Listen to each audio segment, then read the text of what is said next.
Hai teman-teman, kembali lagi di channel YouTube aku, Agustina Rida Simpermata. Di video kali ini aku akan membahas tentang pendapatan PNS.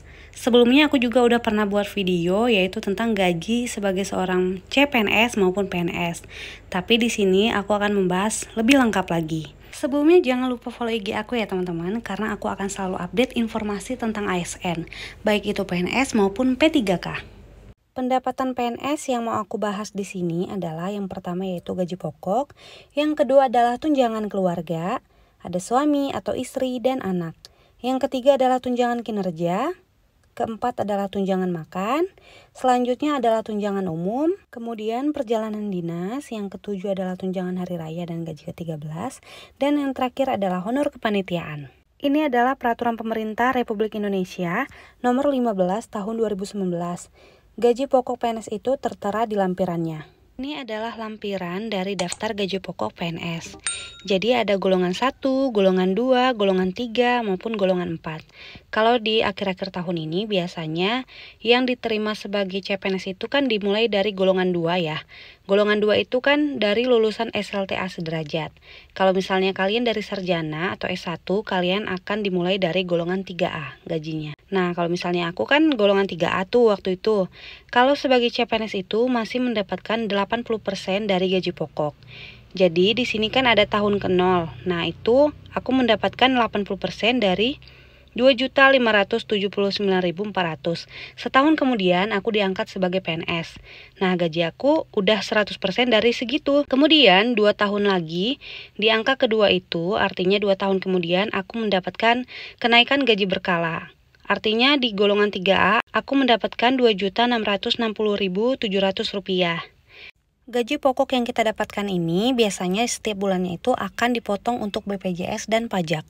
Kalau misalnya kalian sudah menikah, kalian akan mendapatkan tambahan tunjangan keluarga dan ini melekat pada gaji pokok. Jadi kalau misalnya kalian sudah menikah, misalnya kalian laki-laki sudah menikah, kalian akan mendapatkan tunjangan istri yaitu sebesar 10% dari gaji pokok. Nah, kalau misalnya selanjutnya kalian sudah punya anak nantinya, kalian akan mendapatkan tunjangan anak sebesar 2% dari gaji pokok. Dan maksimal yang ditanggung adalah 3 anak. Tunjangan suami atau istri ini, kalau misalnya keduanya itu PNS, maka kalian hanya akan mendapatkan tunjangan suami atau istri saja gitu, dipilih dari gaji pokok yang tertinggi. Nah, ini adalah peraturannya ya teman-teman. Selanjutnya adalah tunjangan kinerja. Jadi besaran tunjangan kinerja ini berbeda-beda setiap instansinya. Kalau di kementerian itu biasanya disebut dengan tukin ya teman-teman. Tapi kalau di pemerintahan daerah maupun pemerintahan kabupaten, aku kurang tahu ya sebutannya apa. Dan itu kadang ada dan kadang juga nggak ada gitu. Nggak semuanya PNS itu mendapatkan tunjangan kinerja. Ini adalah Peraturan Presiden Republik Indonesia nomor 59 tahun 2018. Ini adalah tunjangan kinerja yang ada di KLHK ya teman-teman. Contohnya kayak aku nih, aku kan jabatan fungsional P, golongan 3A pertama kali masuk CPNS-nya. Aku langsung masuk ke kelas jabatan 8 dan mendapatkan tukin Rp3.319.000. Tapi kalau CPNS itu 80% ya teman-teman. Kalau misalnya kalian sudah naik PNS, kalian akan mendapatkan 100% dari besaran yang kalian dapat sesuai dengan kelas jabatannya. Selanjutnya adalah tunjangan makan. Tunjangan makan ini juga nggak semua PNS dapat teman-teman. Misalnya kayak guru ada yang dapat, ada yang enggak. Kayak mertua aku dulunya nggak dapat katanya. Pernah dapat sih 2 bulan doang, tapi habis itu nggak dapat lagi. Nah, itu tergantung ya teman-teman instansinya apa. Nah, kalau aku di KLHK aku mendapatkan 37.000 per kehadirannya. Kalau misalnya di hari kerja kalian tidak masuk, kalian tidak akan mendapatkan uang makan. Baik kalian misalnya tidak masuk karena alasan tertentu maupun kalian lagi perjalanan dinas gitu. Karena kalau perjalanan dinas kalian sudah mendapatkan uang harian. Selanjutnya adalah tunjangan umum. Kalau misalnya jabatan kalian adalah termasuk fungsional umum, kalian akan mendapatkan 185.000. Tapi kalau misalnya kalian termasuk jabatan fungsional tertentu, misalnya kayak aku kan pengendali ekosistem hutan, aku termasuk jabatan fungsional tertentu. Jadi aku mendapatkan 500.000. Dan ini adalah melekat pada gaji pokok ya teman-teman. Artinya melekat pada gaji pokok yaitu pencairannya gabung dengan gaji pokok ya teman-teman, yaitu tanggal 1 setiap bulannya. Oh iya, pada saat CPNS, misalnya walaupun kalian JFT atau jabatan fungsional tertentu, kalian masih akan mendapatkan 185.000. Kenapa? Karena kalian belum diangkat sebagai PEH gitu. Misalnya kayak aku kan masih calon PEH kalau masih calon PNS. Terus aku nanti diklat dulu, diklat pembentukan PEH. Kemudian setelah keluarnya SK PEH, maka aku akan mendapatkan jabatan fungsional tertentu. Untuk tingkat ahli pertama, golongan 3A, aku mendapatkan 500.000. Pendapatan selanjutnya adalah perjalanan dinas. Apabila seorang PNS tersebut melakukan perjalanan dinas. Jadi setiap instansi itu ada yang sering, ada juga yang enggak. Enggak tahu ya, kalau guru kayaknya ada sih, tapi jarang gitu. Kalau di instansi aku seperti di KLHK itu agak sering ya perjalanan dinasnya. Nah, misalnya kayak aku kan, aku masih baru 3 tahunan ya. Aku sebulannya sekitar 3 atau 4 kali gitu dalam sebulan melakukan perjalanan dinas. Jadi setiap melakukan perjalanan dinas, maka kalian akan mendapatkan yang pertama yaitu uang harian sebesar 370.000 per hari. Kalau misalnya kalian perjalanan dinasnya adalah 4 hari, maka 370.000 kali 4 hari yaitu 1.480.000. Nah, selanjutnya adalah biaya transportasi. Ini akan digantikan sesuai dengan bukti pengeluarannya. Kemudian selanjutnya adalah biaya penginapan. Biaya penginapan ini sesuai dengan pembelian tiket hotel ataupun penginapannya. Kalau tidak ada tiketnya, misalnya kan kayak ke hutan industri nih. Di sana kan nggak ada hotelnya tuh yang di daerah hutannya.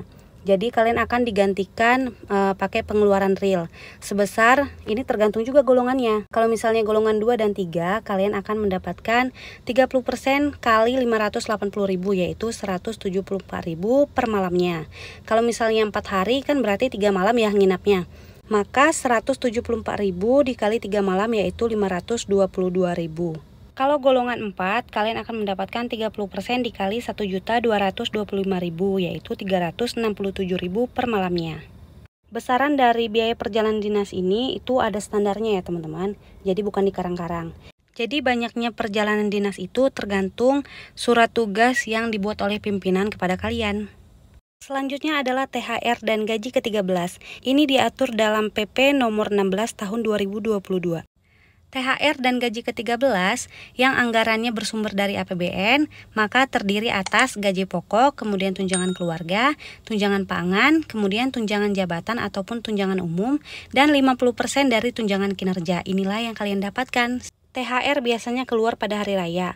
Kalau gaji ke-13 biasanya keluar pada Juli ya teman-teman. Sama seperti aku kemarin, tanggal 1 Juli, aku mendapatkan gaji ke-13. THR dan gaji ke-13 yang anggarannya bersumber dari APBD, maka terdiri atas gaji pokok, kemudian tunjangan keluarga, tunjangan pangan, tunjangan jabatan atau tunjangan umum, dan tambahan penghasilan paling banyak 50% bagi instansi pemerintah daerah yang memberikan tambahan penghasilan dengan memperhatikan kemampuan kapasitas fiskal daerah sesuai dengan peraturannya. CPNS juga bisa mendapatkan THR dan gaji ke-13, tapi bedanya adalah 80% dari gaji pokok, kemudian tunjangan yang lainnya tadi sama gitu teman-teman, dan juga 50% dari tunjangan kinerjanya. Honor kepanitiaan ini akan kalian dapatkan jika kalian sebagai panitia gitu dalam suatu kegiatan atau acara. Misalnya ada bimbingan teknis di instansi kalian, terus kalian menjadi ketua ataupun sekretaris ataupun anggota.